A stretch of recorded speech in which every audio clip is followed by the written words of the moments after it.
بالکل ٹھیک ہے, اللہ تعالیٰ جو ہے نا وہ بالکل ٹھیک, اللہ کرے اللہ عادل بھی تو ہے, آپ کی بات سنی جائے, اللہ عادل بھی تو ہے نا. ایک اور کالر کو شامل کرتے ہیں. جی السلام علیکم. السلام علیکم. السلام علیکم. وعلیکم السلام جناب, کون کہاں سے؟ جی عاقل بات کر رہا ہوں کراچی سے. جی عاقل صاحب فرمائیے کیا کہیں گے؟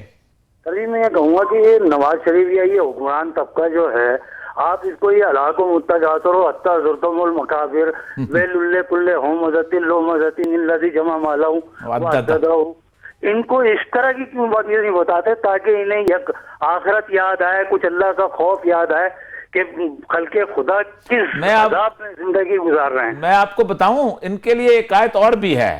اللہ کہتا ہے کہ یمدہم فی طغیانہم یامہون صم بکم عمی فہم لا یرجعون. اللہ کہتا ہے کہ جب ہم ان کے دلوں پہ, کانوں پہ, آنکھوں پہ موریں لگا دیتے ہیں تو پھر وہ ان کے حال پہ چھوڑ دیتے ہیں. تو قوم کا بھی یہی حال ہے؟ نہیں, قوم نے تو اس لیے دیکھیں حضرت رسول اکرم صلی اللہ علیہ وسلم نے فرمایا جی کہ حضرت موسیٰ سے ان کے لوگوں نے پوچھا کہ ہمیں کیسے پتہ چلے گا کہ اللہ ہم سے راضی ہے اور اللہ ہم سے ناراض ہے. کہا جس وقت اللہ تم سے راضی ہوتا ہے تو تم پر بہترین حکمران مسلط کرتے ہیں جو ایماندار ہوتے ہیں, جو انصاف کرتے ہیں, جو تمہارے اندر نیکیاں بانٹتے ہیں, سارا کچھ تمہیں خوشحال کرتے ہیں. اور جب تم سے ناراض ہوتا ہے تو تم پہ بدترین حاکم مسلط کرتے ہیں جو تمہارے اندر سے شرفاء کو ذلیل کرتے ہیں اور ذلیل لوگوں کو تمہارے اوپر مسلط کرتے ہیں. اللہ اکبر. ایک اور کالر کو شامل کرتے ہیں. جی السلام علیکم. وعلیکم السلام, میرا نام سعید ہے, میں کراچی سے بات کر رہا ہوں. سعید صاحب فرمائیے کیا کہیں گے؟ پہلے تو میرا اوریس سب کو بہت سارا سلام. جی وعلیکم السلام. اور ان کے لیے بہت ساری دعائیں, اللہ تعالیٰ انہیں لمبی زندگی دے, خوش رکھے. ہمارے لیے ایک بہت بڑا سرمایہ ہے ہمارے ملک کا. جی سوال کیجئے گا, سوال کیجئے گا. جی فرمائیے, جی فرمائیے, جی فرمائیے. اچھا سن رہے ہیں آپ مجھے؟ اچھا یہ سب, میرا نام سعید ہے اور میں اس وقت ایک ہفتہ ہوا انگلینڈ سے آیا ہوں. جی جی. اور میں انگلینڈ نیشنل ہولڈر ہوں. آپ نے تھوڑی دیر پہلے ہمارے بارے میں تھوڑا سا تذکرہ کیا تو تھوڑا سا دکھ ہوا ہے مجھے. تو نہیں میں آپ کو عرض کروں, نہیں میں نے آپ نہیں, میرا داماد بھی اس میں شامل ہے, میں نے اس کو بھی دکھ ہوا ہوگا یقیناً, یہ کوئی مسئلہ نہیں. دیکھیں ایک بات یاد رکھیں, آپ جیوز وہاں رہتے ہیں, آپ نے دیکھا ہوگا اس معاشرے میں گھل مل کے نہیں رہتے. میں نے رسول اللہ صلی اللہ علیہ وسلم کی حدیث سنائی ہے, آپ نے فرمایا گھل مل کے مت رہو. جی, اور بہت امپورٹنٹ. میں وہاں رہا ہوں, ہم نے وہاں مسجدیں بات کی ہیں, اللہ کا نام لیا ہے. اچھا ایک اور میں عرض کروں, ایک اور چیز عرض کروں, ایک اور 4 چیزوں کی وجہ سے آپ وہاں رہ سکتے ہیں. ٹھیک ہے, اگر نیت بدل لیں آپ. پہلی نیت یہ ہے کہ آپ تبلیغ کے حوالے سے رہیں. ٹھیک ہے. نمبر 2 آپ تعلیم کے حوالے سے رہیں. نمبر 3 آپ کاروبار کے حوالے سے رہیں. اور چوتھا تو آپ کریں گے نہیں, وہ جہاد کے حوالے سے ہوتا ہے. بہت شکریہ سعید صاحب. سعید صاحب thank you very much for your call. ہمارا مقصد قطعی کسی کی دل آزاری نہیں ہے, اس کو پازیٹیو لیجئے. نہیں میں بات کھل کے کرنی چاہیے کہ میری بات سنیں. آپ کیوں ذلیل رسوا ہو کے نہیں کر رہے؟ اسی لیے نہیں کر رہے ہیں نا ہم لوگ. جی جی, اسی لیے تو وہاں کے حالات خراب ہو رہے ہیں نا. Absolutely right. دیکھیں میں مسئلہ یہ ہے کہ ہم حق سچ نہیں بولتے. حق سچ اس لیے نہیں بولتے کہ وہ جو لوگ ہمارے یہاں آتے ہیں وہ ظاہر بات ہے ہمارے لیے تحائف بھی لے کے آتے ہیں, ہمارے بچوں کو بھی پالتے ہیں, اپنے والدین کی بھی خدمت کرتے ہیں, سب کچھ کرتے ہیں, لیکن وہ جس کرب سے گزر رہے ہوتے ہیں وہ بہت تکلیف دہ. اس میں کوئی شک نہیں ہے. لاسٹ کال ہم شامل کرتے ہیں. جی السلام علیکم. جی وعلیکم السلام. کون کہاں سے؟ میں مشال موسم بات کر رہی ہوں لاہور سے. جی بیٹا بتائیے کیا کہیں گے؟ میرا یہ سوال ہے کہ ہماری کنٹری پاکستان کا جو ہے ایک ہی پالیسی ہماری کیوں نہیں بن سکتی ہے؟ کیا یہ ضروری ہے کہ جب بھی کسی سیاستدان نے آنا ہے تو ہماری پالیسی چینج ہونی ہے؟ کیا یہ بہتر نہیں ہے؟ یہ پالیسی تو امریکہ کی تبدیل ہو جاتی ہے, ٹرمپ آیا تو پالیسی چینج ہو گئی. پاکستان کی ایک ہی سیاسی پالیسی ہے, ہر سیاستدان اس کے آگے سجدہ ریز ہو جاتا ہے. آخر میں ایک دعا, ہم نے بہت کچھ عرصہ پہلے ایک بات کی تھی کہ کچھ اہل نظر جو ہیں, یہ جو موجودہ بارشیں ہیں, میں نے خود 1-1.5 ہفتہ پہلے, بلکہ 3-4 ہفتے پہلے آپ نے بتایا کہ میں نے کہا بارشیں آنے والی ہیں, اور اہل نظر سمجھتے ہیں کہ ان بارشوں میں کچھ خوف چھپا ہوا ہے. جی, اور رسول اکرم صلی اللہ علیہ وسلم جب بارش آتی تھی آپ پریشان ہو جاتے تھے اور کہتے تھے کہ جب تک کہ برس نہ جائے اس وقت تک وہ دعا کرتے رہو. اس کی بنیادی وجہ یہ ہے کہ تمہیں نہیں پتا کہ اس کے اندر کیا کچھ چھپا ہوتا ہے. اللہ اکبر. اور ہمیشہ کہا کرتے تھے اللہ تعالیٰ ہمیں ایسی بارش عطا فرما کہ جو خیر کی بارش ہو. یہ جو بارشوں کا ایک سلسلہ چلنا شروع ہوا ہے, اس کے بارے میں میری دعا ہے کہ اللہ تعالیٰ اسے خیر کی بارشوں میں بدل دے. اور پوری قوم سے میں درخواست کرتا ہوں کہ دعا کریں کہ اللہ تبارک و تعالیٰ ان بارشوں کو خیر کی بارشوں میں بدل دے. کیونکہ میں نے بڑے بڑے متقی، کیونکہ رسول اکرم صلی اللہ علیہ وسلم کی ایک حدیث ہے اتقوا فراست المومن انہ ینظر بنور اللہ، مومن کی فراست سے ڈرو، وہ اللہ کے نور سے دیکھ رہا ہوتا ہے. میں نے ان لوگوں کو خوف میں مبتلا دیکھا ہے. اللہ کرے کہ یہ بارشیں بہتر ہوں. دعا کیجئے، مساجد میں دعا کیجئے اللہ تعالیٰ انہیں خیر کی بارشوں میں بدل دے. اللہ تعالیٰ انہیں خیر کی بارشوں میں بدل دے. ناظرین آج کے پروگرام میں اتنا ہی. اگر آپ فیڈ بیک دینا چاہیں تو فیس بک اور ٹویٹر پر ہمیں جوائن کر سکتے ہیں. آج کے اس پروگرام سے جمیل فاروقی اور اوریہ مقبول جان کو اجازت دیجیے گا.